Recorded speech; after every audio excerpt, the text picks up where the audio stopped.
think we'd all love to believe that those stories, the ones we can't stop thinking about, that we recommend to everyone, the ones that somehow live rent-free in our heads, were accidents. Like, maybe the author just threw some words on a page, hit magic, got lucky, whatever it is, because then it would be so much easier. Because it would explain why mine didn't do that. No matter how much we tweak plot, sharpen dialogue, study structure, something still isn't lining up with the books we can't stop thinking about. Raise your hand, that's you. I used to get so frustrated by this because if I was getting better at all of those things, and I was getting worlds better, shouldn't my stories become more memorable? But then I read this book, and this one, and then this one, and then this one. And it actually wasn't the parts I kept trying to improve that I kept thinking about after I finished reading them. I couldn't tell you whose prose was technically better or whose plot was smarter.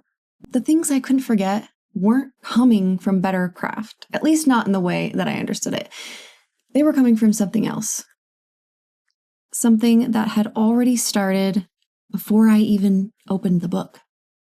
So think of a book that came to mind when I was talking. Even if it's just one scene you still bring up years later. Got one? Good. Now, before you ever started reading it, what had already happened? Did you see the cover and start guessing? Hear one sentence from a friend and already brace yourself? Read the description and start hoping or worrying, wondering? That wasn't nothing. Your brain had already started building the story before the story ever did anything for you. The story had already begun with you on the outside. And that doesn't stop once you open it either. The whole time you're reading, a part of you is doing that same job. Watching the character's dad be an asshole. Judging the main character for their taste in significant other. Trying to figure out where all this is going. I call that observational experience. We're watching someone else's life unfold, the same way we watch a movie.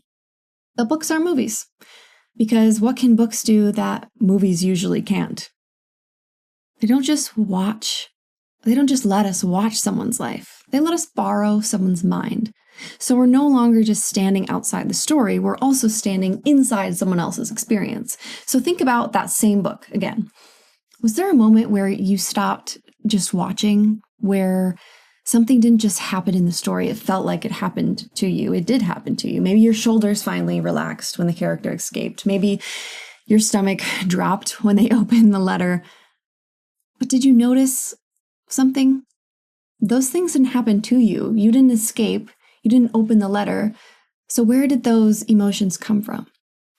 The character was feeling those things, and somehow so were you.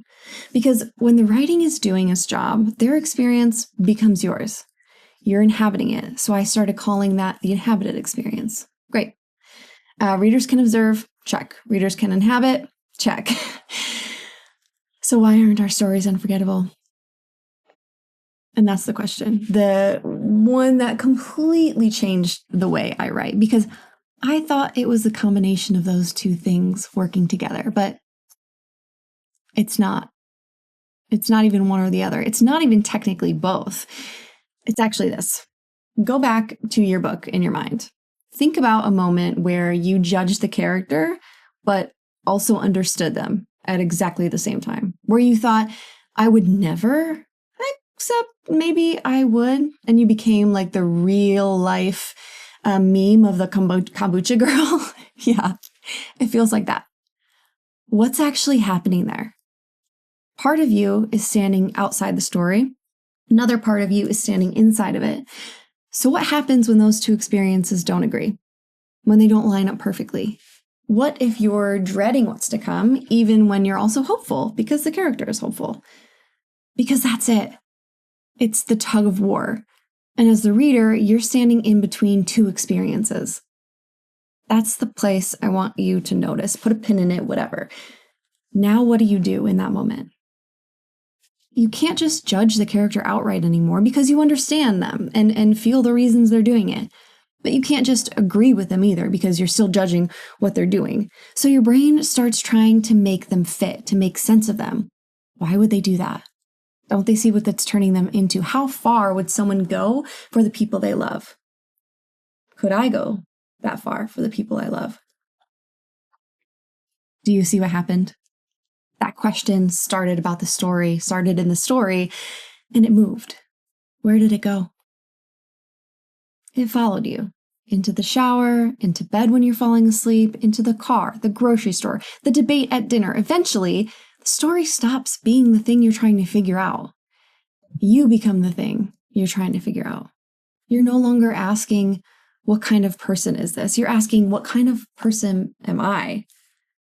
And that's when the story moved from something happening on the page to something happening inside you. And I think that's why people argue about books for years.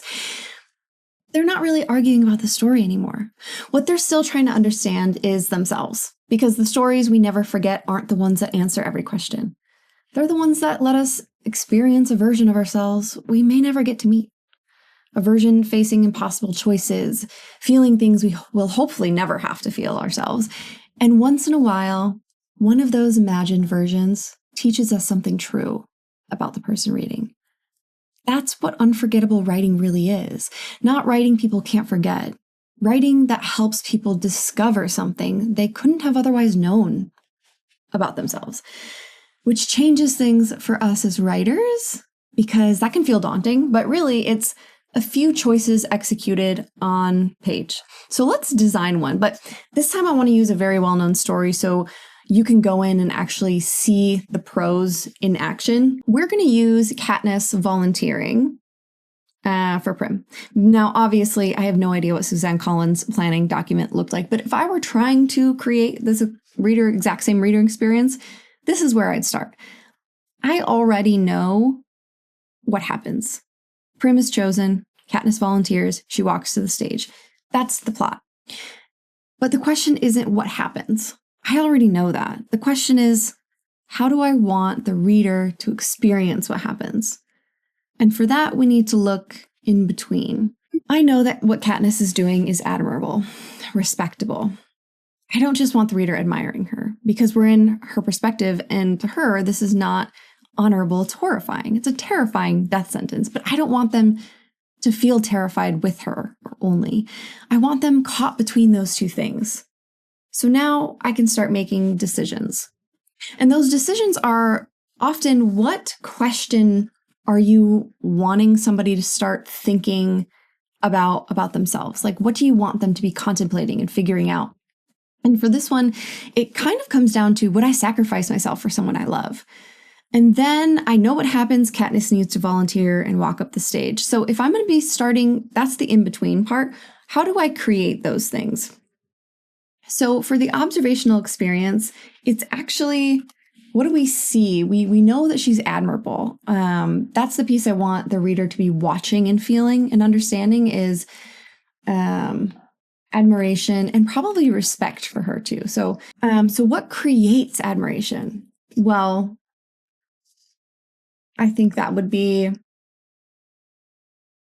something selfless occurs. That'll happen. Another is when people act like it, we pick up on those cues.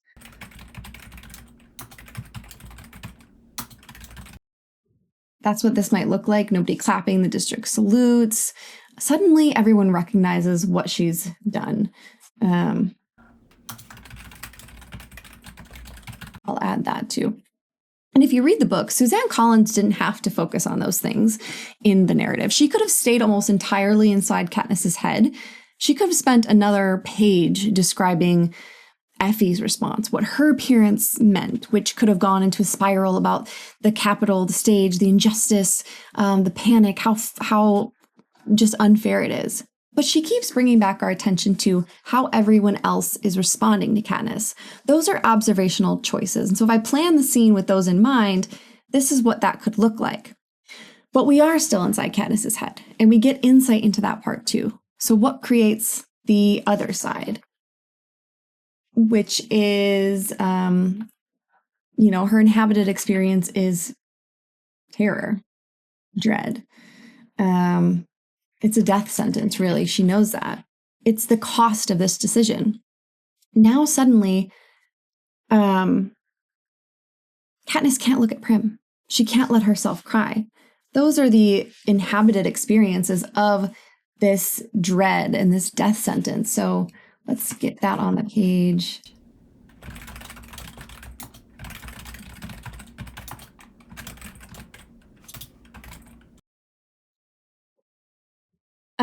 And these are not just random details either. They're in habitation. And notice what just happened. I never started by asking, how should I write the scene? I started by asking, where do I want the reader to live? Once I know the experience I want to create, the details start earning their place on the page. And when you design it from in between, now every sentence is serving one side of that tension or the other. That's one scene in one extremely memorable book, but unforgettable novels aren't built from one scene. It's just really hard to show this on a specific scene level. They're made from small choices, scene after scene that slowly shapes the experience a reader has across an entire book.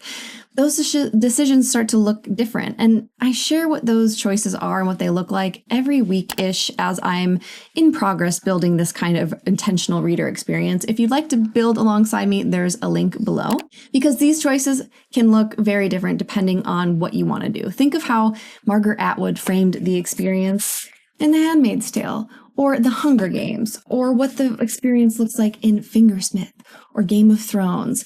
These are different stories, different genres, different techniques, but not so different intentions or results. Because unforgettable stories don't happen by accident. They're designed, one reader experience at a time, one small decision at a time. So the next time you sit down to plan a story, don't just ask what's happening. Ask instead, what do I want them to observe? What do I want them to inhabit? And how can I start from in between? Hi, I'm Bella. I help writers understand the decisions that shape a reader's experience so they know what to put on the page, not just how writing is supposed to work. And as always, any helpful resources for doing things in this video will be linked below. And I will see you next time.